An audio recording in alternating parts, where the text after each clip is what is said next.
I'd want to say that that was very demeaning. That was against human rights. And I want to say that I'm extremely disappointed, especially as a person who has been #1 supporter of the President of Tanzania.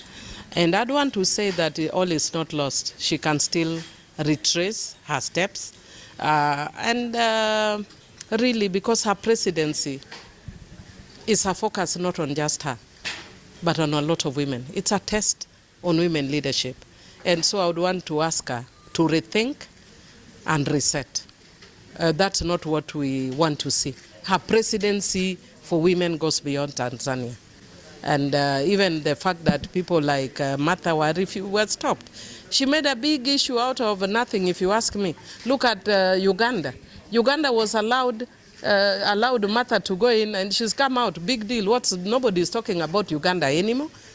So I don't think, and Martha is a lawyer, for instance, and who is allowed to go to all these areas to represent people. It's legal. There's nothing illegal about that. And so I know that we have agreed not to talk about this, and I've been restraining myself. But I just want to say for President Samia Suluhu Hassan that I've been her fan #1. And I've not lost hope in her. I am still hoping that she can retrace her steps and get back on the right path. It is not acceptable. I wouldn't say whether somebody is being hypocritical, because it's only God who knows the heart of man. But I can tell you that's why I'm actually telling the president to call to order the people around him. There are people who are overexcited. And I'm saying this because I know an incident where I was with the president when his own people were doing totally different things. So I know the president didn't order. So his own people need to be called to order. There are people who are too overexcited. I mean, the presidency has been here now for 2.5 years. What is the excitement?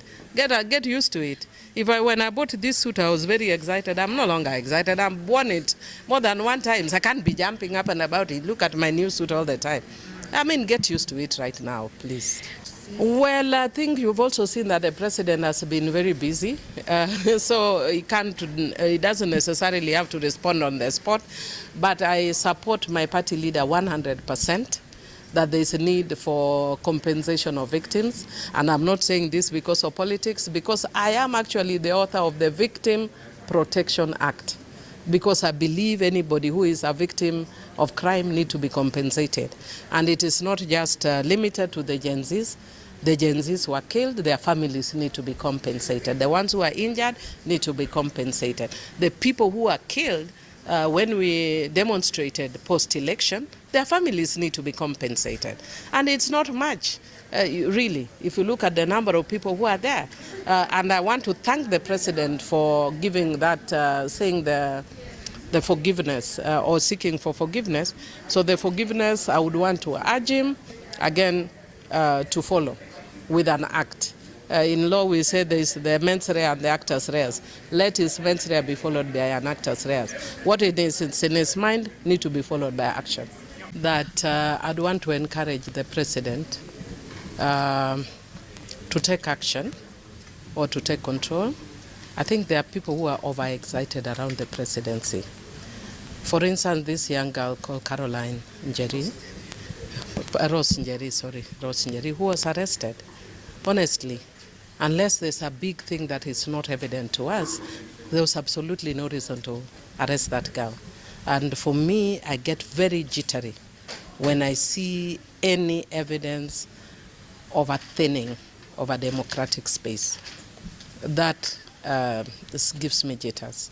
And I would want to encourage the president, in the spirit of the MOU that we signed, to look at the issues of enhancing that democratic space.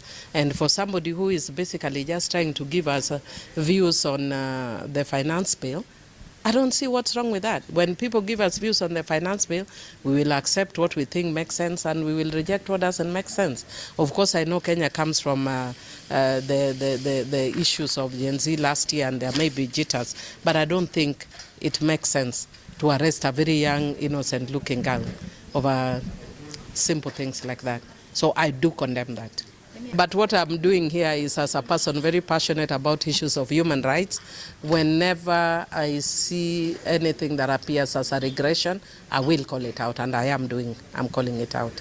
That when you see any evidence of something that looks like a regression, and that's why I'm saying the people around the presidency, there are some people who are overexcited, and if you see me coming out here, I'm coming out because that's not the only one I've seen. I may not say the others, but they should stop being overexcited. And we cannot allow a situation where any voice of dissent is criminalized. Even me, I have people in my constituency that speak against me. We allow them, let them speak. But ultimately, the best person will win. And so for instance, while Hon.Milly was going on very well, then you see this lady being arrested. What sense does it make? Why are you pulling down a positive at 100%, you're pulling it down by another 20%? When you are on a high, just stay on a high. Don't let the little things spoil the vineyard. Yeah, the Bible says it's the little foxes that spoil our vineyard. So don't let little foxes spoil our vineyard. If somebody wants to raise a divergent view, let them be. Let me take this opportunity to notice or to note that I'm extremely abhorred and appalled by the apparent increase in issues of gender-based violence against women politicians. And I want to say that I don't care which side of the divide I am, whether we are in broad-based or not. I cannot condone any form of violence against women, and it is because of that that I want to condemn the attack on a woman MCA I don't know if it's in Makueni. I just saw it in passing in news because I had a very busy day. It is not acceptable. It was from the report, it seemed to imply that a male member of parliament was behind it. And I want to condemn it. I don't care if you're my colleague or not. You cannot subject women to violence. In the same vein, I want to condemn the verbal utterances by the governor of Isiolo against a woman senator that have a sexual innuendo. And I want to tell you those are politics of yesteryears.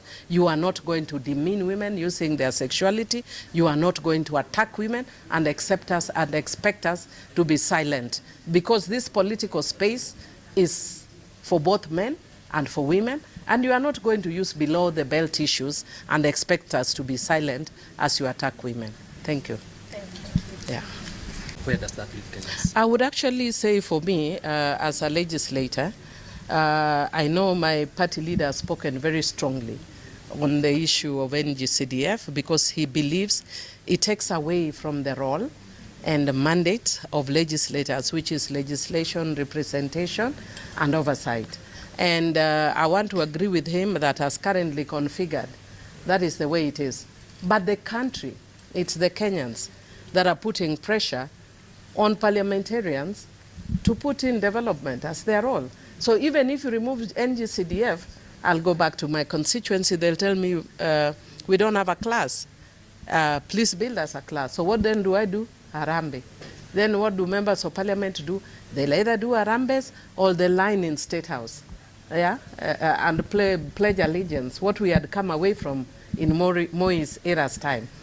So for me, one of the things I think it would be important, and some of the members of the parliament have actually requested for an engagement with my party leader to discuss with him the realities, which I know he understands because he's the one who came up with the issue of devolution. And even when the money is taken away from NGCDF, it's not going to go to the counties because it's the portion of the national government. It's actually decentralized. CDF is decentralized, governance is devolved. So there are members of parliament who have requested that they wanted to meet our party leader so that they understand. Secondly, we know that there are many allied members of the public, especially in towns, that don't understand that. If you go to the constituencies, and I'm sure if you saw what had actually happened all over when there was a public participation, CDF is extremely popular because it's a working fund. And as Milly, once we have that discussion with our party leader, if you are agreed to go forward, I would actually encourage a referendum on NGCDF so that we hear from Kenyans. Let it be subjected to a referendum, a public referendum. And I can tell you, a lot of Kenyans know what NGCDF does. Most people go to school because there's bursary of NGCDF. Most classes and rural areas have transformed because of NGCDF. And that is why I'm telling you, because I want to walk the same path with my party leader. I agree with the parliamentarians that have called for dialogue with my party leader on the issue of NGCDF. Do you have timelines for that dialogue? Well, currently the party leader is not available, but they wanted to meet him as soon as possible because there's a parliamentary process that has started that will bring hopefully a constitutional amendment. Though personally I think it would be better if you have a referendum. The collaboration with COOPA and ND Insight is very significant. I think you've seen some of the robust issues that have come up, issues that relate to development, issues that relate to our role as legislators, and even showing the gaps that exist and where we can serve the Kenyans better. So it's actually a very important role. And as members of the parliament, and I want to tell you, I'm very, as I said before, I'm very humble that I'm one of the people, because I came from civil society, that push very strongly for public participation and engagement with civil society, because that's the only way you can do the issue of effective development for the country. Yeah.